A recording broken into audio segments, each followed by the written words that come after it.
Hey, to input memory card inside Oppo A80 5G, first of all, you will have to grab the SIM tool and input it just right here in this place. So that's how it looks. Take a look. There we go. Now just press on it. Remove the SIM tool. Grab this SIM slot, for example, with your fingernails. Try to gently remove it. Now, you will have to grab your memory card and let me just catch focus on it. There we go. And you will have to input it like that.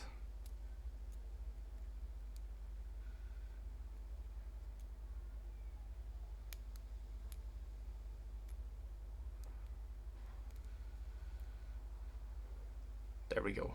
So when you properly input it, it's completely flat. The surface of the memory card doesn't actually go above the surface of the SIM tray. So now if you want to input it, you will have to do this like that. Inside.